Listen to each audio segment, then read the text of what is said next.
चक्रवाती तूफान यास का असर दिखना शुरू हो गया है। यास तूफान ओडिशा के तट से टकराते हुए तेजी से बंगाल के तट की ओर आगे बढ़ रहा है। ओडिशा में यास तूफान की वजह से समंदर में ऊंची ऊंची लहरें उठने लगी। तेज बारिश और 150 किलोमीटर प्रति घंटे की रफ्तार से चल रही हवाओं से कई पेड़ उखड़ गए।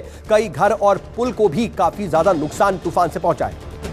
पश्चिम बंगाल में यास के दस्तक के साथ ही तेज हवाओं के साथ तेज बारिश शुरू हो गई है। बंगाल के कई इलाकों में यास तूफान का कहर शुरू हो गया है। नॉर्थ 24 परगना के नयहाटी और हाली शहर में चक्रवाती हवा ने कई घरों को काफी नुकसान पहुंचाया। इस दौरान बिजली के खंभों और तारों को भी नुकसान पहुंचा है।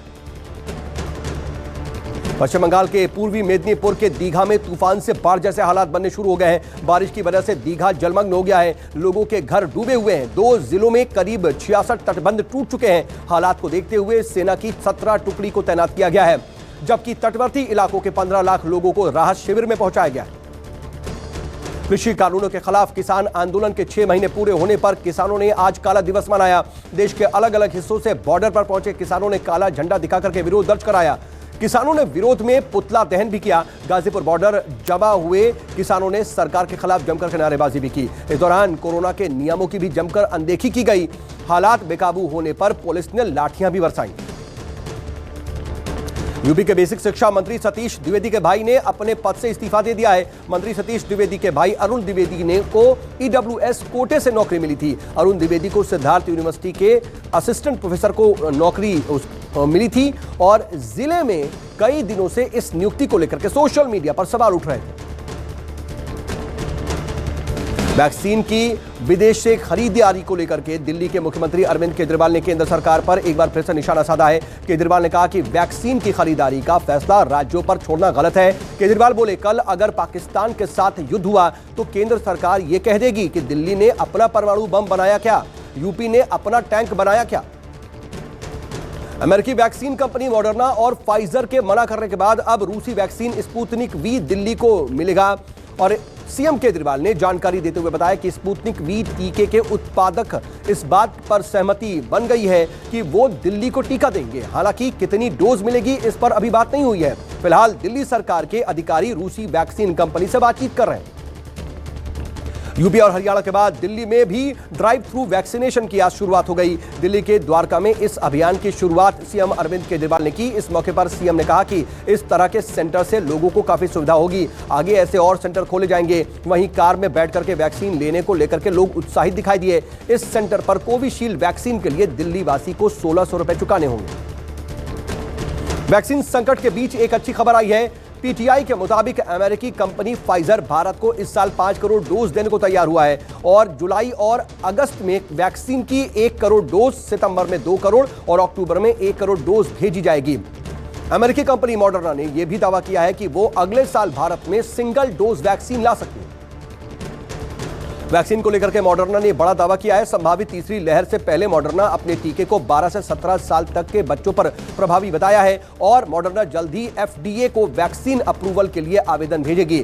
अगर मंजूरी मिल जाती है तो यह अमेरिका में टीनेजर्स के लिए भी दूसरी वैक्सीन होगी।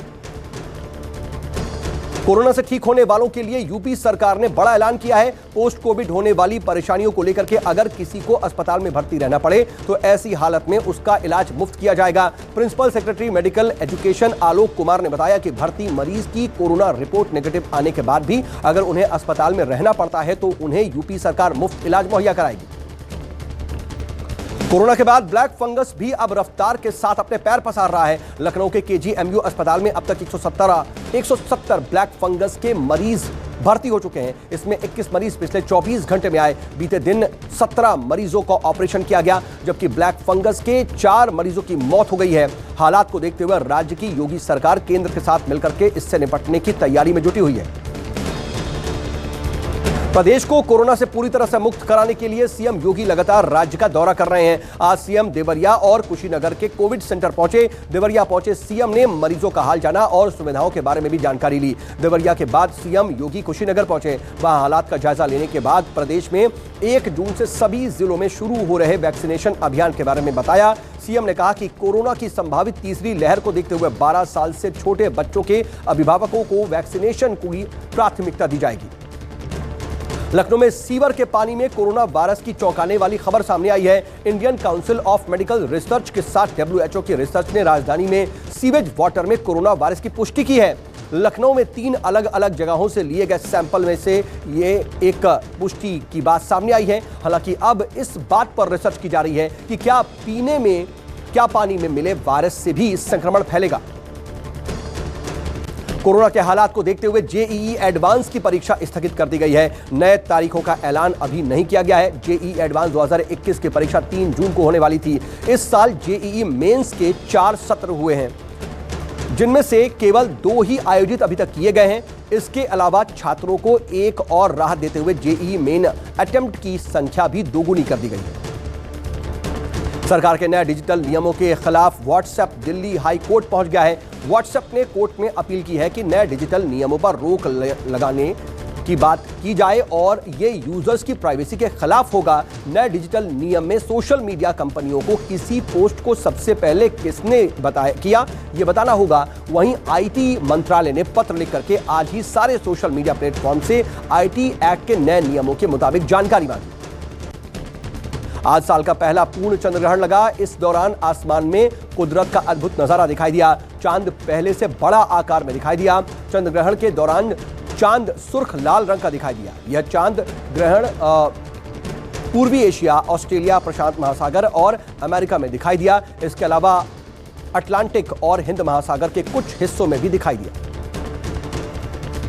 जहानाबाद में 2 मंजिला मकान महज 8 सेकंड में पलक झपकते ही जमींदोज हो गया। घटना मखदुमपुर बाजार की है, जो कि नेशनल हाईवे 83 पर है। गनीमत रही कि हादसे से पहले सभी लोगों को घर से बाहर निकाल लिया गया। मकान गिरने से ठीक पहले पास से ट्रक गुजर रहा था, लेकिन उसकी चपेट में आने से वो बाल बाल बच गया। हादसे के बाद कुछ देर के लिए पटना गया मेन सड़क पर यातायात बाधित हो गया।